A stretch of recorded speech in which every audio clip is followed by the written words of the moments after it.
Hello বন্ধুরা, আজকে আমি একটা ব্রেকফাস্ট রেসিপি তৈরি করব। তো তার জন্য আমি এখানে এক বাটি আটা নিয়ে নিয়েছি। দেখো আটাটা নিয়ে নিয়েছি। এবার এই থালার মধ্যে আটাটা ঢেলে আটাটা একটু নুন আর জল দিয়ে মেখে নেব। তো এখানে সামান্য একটু নুন দিয়ে দিচ্ছি আর এই যে জল দিয়ে আটাটাকে এবার ভালো করে আমি মাখিয়ে নেব।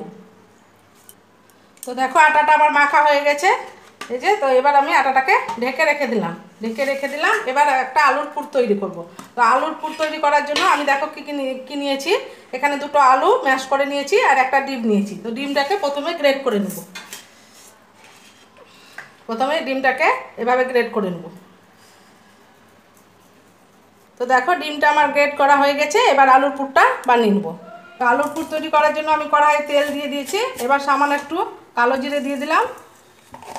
কালো জিরাটা দিয়ে একটু পেঁয়াজ কুচি আর একটু লঙ্কা কুচি দিচ্ছি।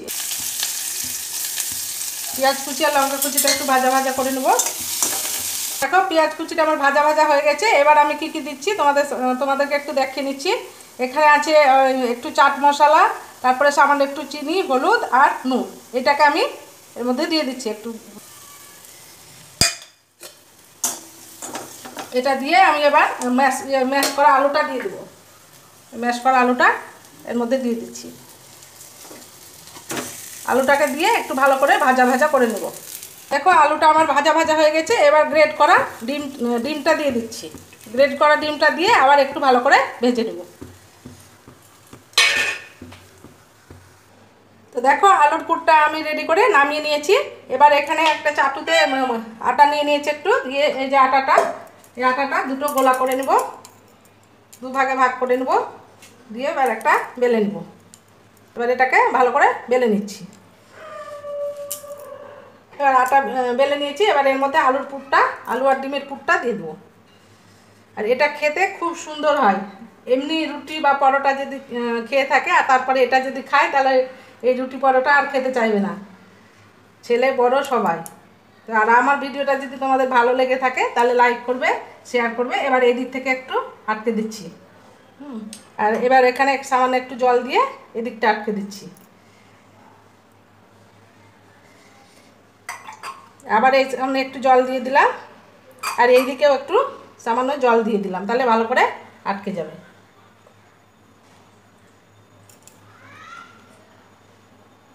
এবার ভালো করে আটকা হয়ে গেছে। এবার আর একটা আমি করে নিব, তারপরে ভাজবো।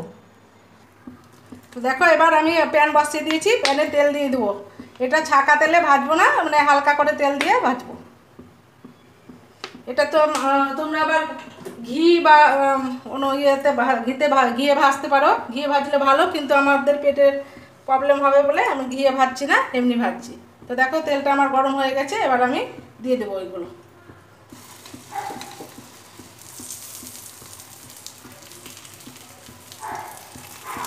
দুটোকে দিয়ে দিলাম। এবার একটু বাদামি করে ভেজে নেবো। তো দেখো বন্ধুরা, আমার এইগুলো ভাজা হয়ে গেছে, ব্রেকফাস্টগুলো। তো এইভাবে একবার তোমরা তৈরি করে দেখো, কথা দিচ্ছি খুব সুন্দর লাগবে খেতে। রোজ এই পরোটা রুটি এগুলো না খেয়ে একদিন যদি এটা খায় তাহলে খুব ভালো লাগবে, মাঝে মধ্যে করে খেলে। তো আজকের মতো ভিডিওটা আমি এখানেই শেষ করছি।